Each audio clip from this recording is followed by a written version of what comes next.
बिस्मिल्लाहिर्रहमानिर्रहीम। अस्सलाम वालेकुम। मैं अशकी मलिक आपकी खिदमत में हाज़िर हूँ।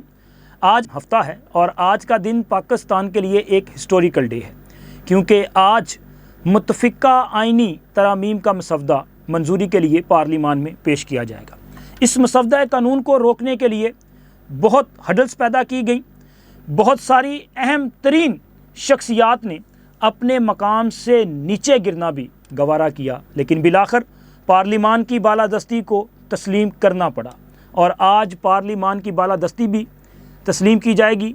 सियासी जज फारिग भी होंगे और इसके साथ साथ इस व्लॉग में मैं आपको ये भी बताऊंगा कि जो नई वजाहत जारी की गई थी उसके मुतल्लिक इलेक्शन कमीशन ने क्या फ़ैसला किया है। ये भी बहुत बड़ी ख़बर है।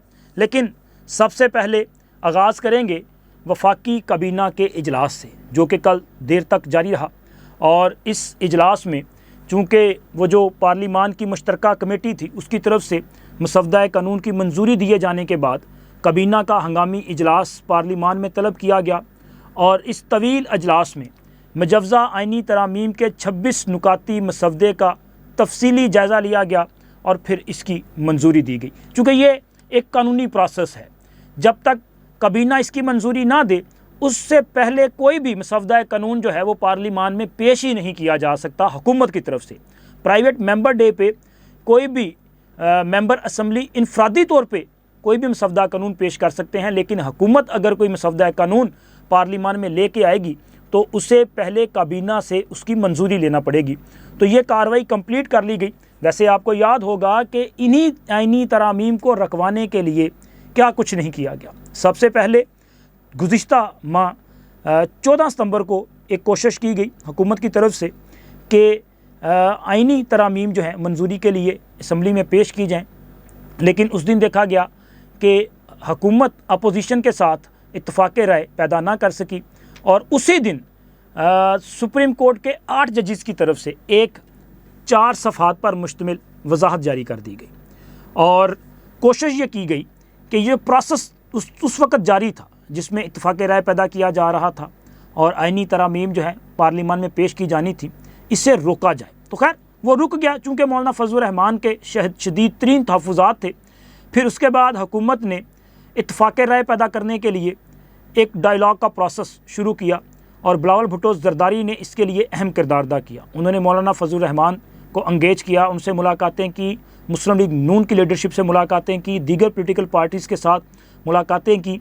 आज का जो मसवदा कानून पार्लिमान में पेश होने जा रहा है इसका क्रेडिट बिलावल भुट्टो ज़रदारी को जाता है, जिन्होंने सबसे ज़्यादा किरदार अदा किया है। और फिर आप देखें कि मौलाना फजल रहमान ने एक एक नुक्ते पर जो है उन्होंने डिबेट की, एतराज़ किया। फिर उसके बाद उनका जो सबसे बड़ा मुतालबा था कि जी वफाकी आइनी अदालत कायम ना की जाए, बल्कि सुप्रीम कोर्ट में आइनी बेंच कायम कर दिया जाए। ये मुतालबा उनका तस्लीम कर लिया गया। इसके अलावा लाहौर में जाती उमरा में मियाँ नवाज़ शरीफ की मेज़बानी में एक बैठक हुई जिसमें मौलाना फजल रहमान मौजूद थे, आसफ़ अली ज़रदारी साहब मौजूद थे, शहबाज शरीफ साहब मौजूद थे, बिलावल भुट्टो ज़रदारी मौजूद थे और दीगर इन पॉलिटिकल पार्टीज़ की लीडरशिप जो है वो मौजूद थी।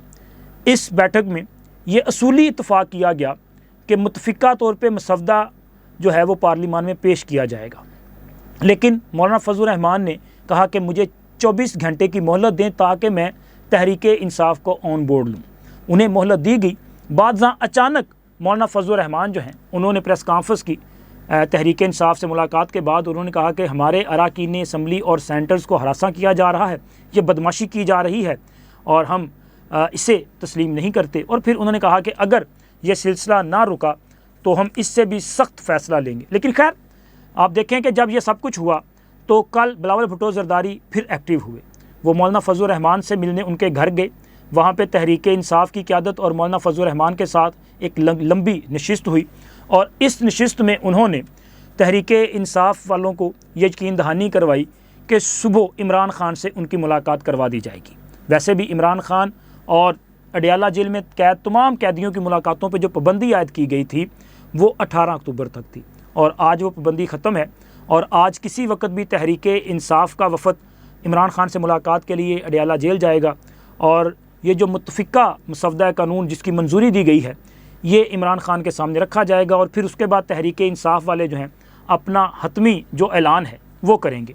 अब तहरीक इंसाफ ने पार्लिमानी कमेटी में इत्तफाक़ राय कर लिया, मौलाना फजल रहमान के साथ इस मसवदा कानून को तस्लीम कर लिया, इत्तफाक़ राय कर लिया। लेकिन अब अगर इमरान खान से मुलाकात के बाद तहरीक इंसाफ वाले आइनी तरामीम की मुखालफत कर दें तो क्या होगा? और मुझे लगता है कि ऐसा होगा, क्योंकि तहरीक इंसाफ और इमरान खान पे स्पेशली आप ट्रस्ट नहीं कर सकते।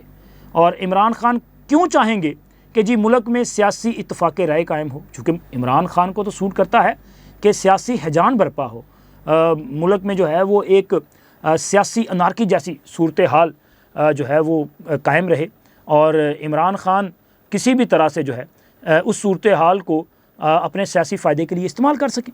तो इमरान खान की तरफ से मुझे लगता है कि वो इसे तस्लीम करने से इनकार करेंगे। और अगर इमरान खान इसे तस्लीम करने से इनकार करते हैं तो तहरीक इंसाफ किस तरह से कौमी असम्बली या सेनेट में इसकी हमायत करेगी, ये एक बड़ा सवाल है। लेकिन सवाल तो फिर मौलाना फजल रहमान से भी बनता है ना, कि अगर तो इमरान खान इनकार करते हैं तो मौलाना साहब की अपनी जो वर्थ है वो क्या रहेगी। मौलाना फजल रहमान ने तहरीक इंसाफ को एंगेज करने के लिए, उन्हें अपने साथ शामिल करने के लिए, और उन्होंने कहा चूँकि मेरा उनके साथ ये वादा हो चुका है कि हम मिलकर चलेंगे। मुजव्ज़ा आइनी तरामीम के मामले पे हमारा इत्तफाक़ राय था कि हम एक मुत्तफ़िका मसवदा लेके आएंगे, और अभी जिस मसवदे की मंजूरी दी गई है ये आलमोस्ट JUI का मसवदा ही है। इसमें हाँ कुछ चीज़ें जो है वो दीगर नुकात भी शामिल है, लेकिन आलमोस्ट वही मसवदा है। और ख़ुद इसकी तस्दीक बैरिस्टर गौहर और JUI के दीगर जो रहनुमा हैं वो भी कर चुके हैं। लेकिन अगर इमरान खान ने इनकार कर दिया तो फिर तहरीक इंसाफ के पास मेरा ख़्याल है कि कोई वो जो होती है ना अपना सियासी ग्रेस, वो नहीं होगी।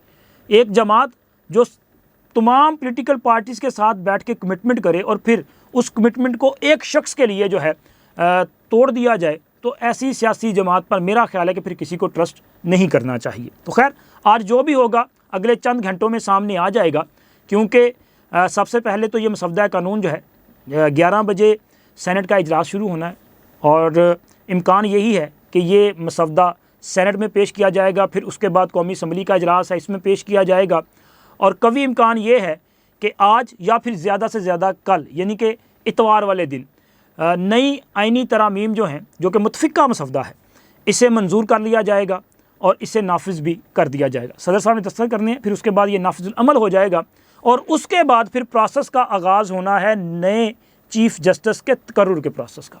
क्योंकि ये जो नई आइनी तरामीम है 26 नुकाती, ये तकरीबन तमाम की तमाम जो है वो जुडिशल रिफॉर्म्स से के हवाले से है, जिसमें जजेस की अपॉइंटमेंट का मामला है।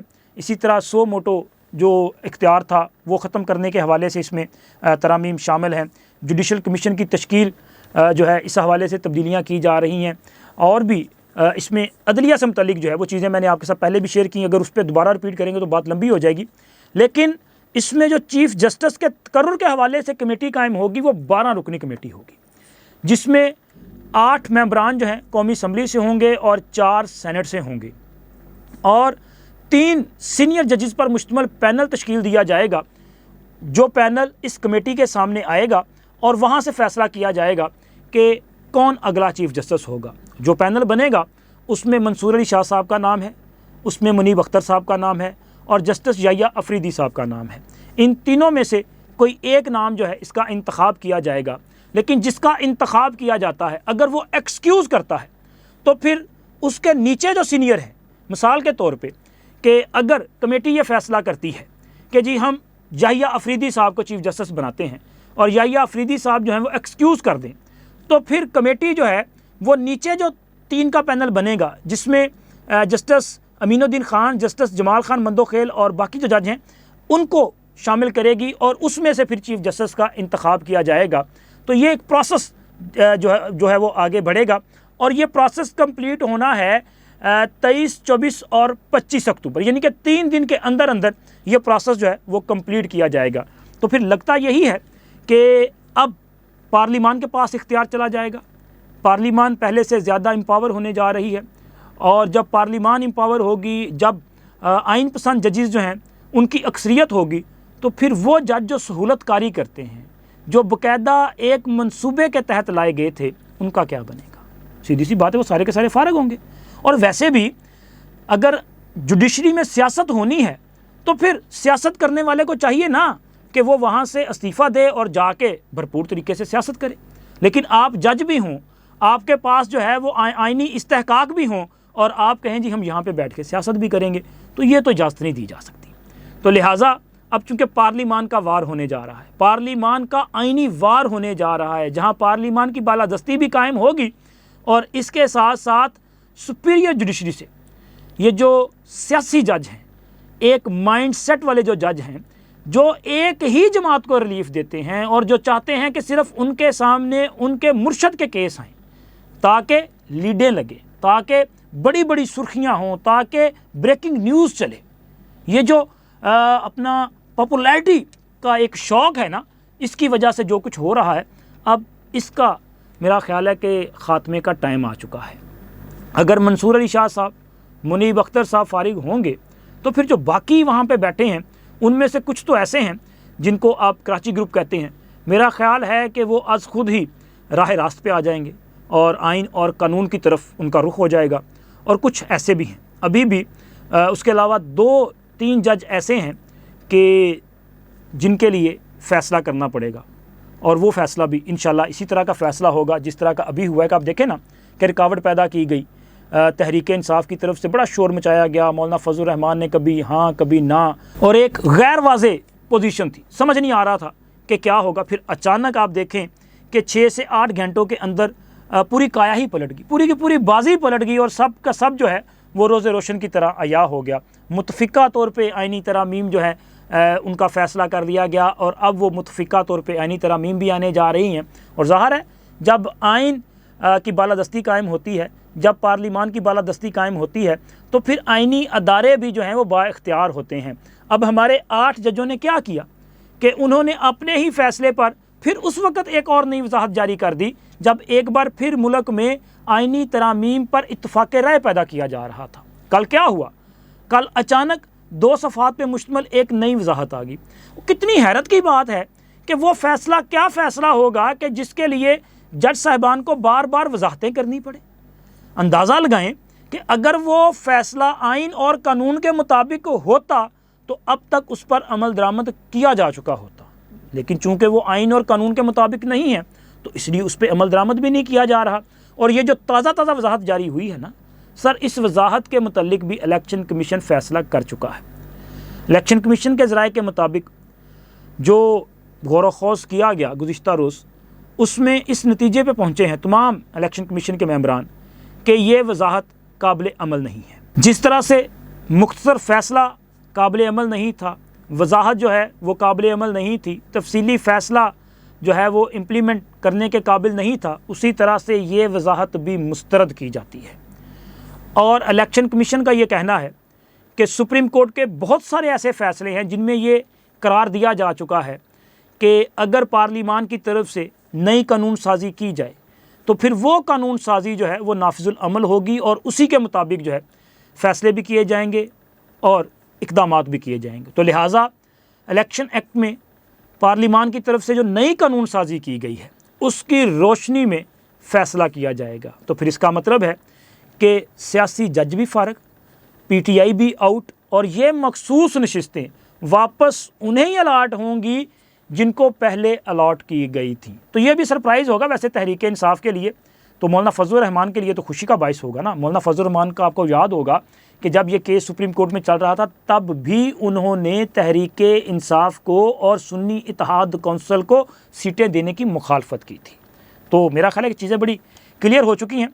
और बाकी जाते जाते आप सबको मैं ज़रूर ये मुबारकबाद भी देना चाहूँगा कि ये अच्छा दिन है, क्योंकि अगर हमारी पार्लिमान जो है वो बाइख्तियार और बालादस्त होगी तो पाकिस्तान में सियासी प्रोसेस जो है ये स्ट्रेंथन होगा, और जब सियासी प्रोसेस स्ट्रेंथन होता है तो जमहूरियत मजबूत होती है और गैर जमहूरी कुव्वतें कमज़ोर होती हैं।